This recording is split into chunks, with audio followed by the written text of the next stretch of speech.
Well, enjoy the sunshine today. Rain is on the way tonight into tomorrow morning, and the potential for some strong storms on Wednesday, and maybe more this weekend, in addition to some steamy weather.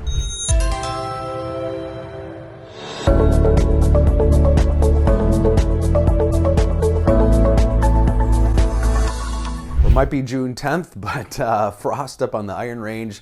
32 in Hibbing. It was also 32 in Eveleth, and several spots awfully close to the freezing mark. International Falls was 33, 34 in Crane Lake. Yeah, that's not unusually late though. They do get, just as recently as 2 years ago, they had frost this late in the northern part of the state. We will see temperatures warm up into the 70s though today, pretty nice. High pressure controlling the weather over Minnesota, but we can already see the next system. Clouds and showers across the western Dakotas. That'll be moving in for tonight into tomorrow morning. Looks like mostly just rain with that in the first round. Showers will spread into western Minnesota after dark, and then probably early tomorrow morning we will have a large area of scattered rain showers through the morning hours. That'll move out. We'll see partial clearing. Temperatures warm up close to 80, maybe into the 80s across southwestern Minnesota. And that will be just enough energy to produce a couple more thunderstorms popping up in the afternoon. We'll have a narrow area of convective available potential energy. So some thunderstorms will pop up, spotty storms late in the afternoon, and those might have some marginally severe characteristics. There's a marginal risk tomorrow, level 1 out of 5, that we could see some stronger storms. So here's 5 o'clock. Looks like mostly east of the Twin Cities, and then potentially 1 or 2 up in northern Minnesota for that second redevelopment round tomorrow. But rainfall amounts will be generally light, so that's good news. River levels are still dropping. We're still drying out, but heavier amounts maybe to the north. There could be some isolated pockets of some slightly heavier amounts, but generally a lighter rainfall with this first system. Then we're seeing a blast of heat moving in for Wednesday. We talked about this last week. We've got kind of 2 bouts of some warmer weather in the next several days. Highs Wednesday, upper 80s, maybe our first 90.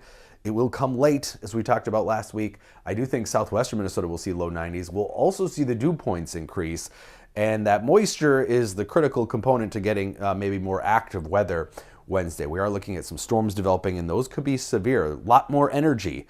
You'll notice compared to the Cape values I showed you for Tuesday afternoon, these are pretty high values here across central and southern Minnesota. And because of that, we already have a slight risk, level 2 out of 5, for potential severe weather for Wednesday late afternoon into the evening and overnight. Main threats are going to be large hail and some wind gusts. Not quite a tornado day, but any severe thunderstorm can produce a brief tornado, but it does look as though we will see large hail potential and then potentially damaging wind gusts. Those will develop across north central Minnesota and then kind of dive south and east. So Wednesday's the day where we have maybe the potential for some stronger storms this week. That'll move out. And then some cooler air moves in behind the Wednesday system briefly. Thursday and Friday will be back down into the 70s and low 80s as some of that slightly cooler air moves in. But warmer, steamier air mass will move right back in as we head back into the second half of the weekend. Sunday looks pretty warm into early next week. Probably back upper 80s. It'll be more humid, maybe even near 90 degrees. So we're getting into that more summery pattern here, which includes, of course, the potential for storms. But overall, not as wet and active, at least in terms of the frequency of rain and thunderstorm chances as we've seen in recent weeks. So some opportunities to dry out in between, but beautiful today. Tomorrow, again, unsettled, some morning showers, then a couple of late afternoon thunderstorms. And then Wednesday, steamy during the day, late afternoon, evening storms pop. Again, some could be strong to severe. Break from that action Thursday, Friday, a little cooler. And then Saturday night into Sunday looks like the next round of potentially stormy weather developing as warmer, more humid air moves back into the region.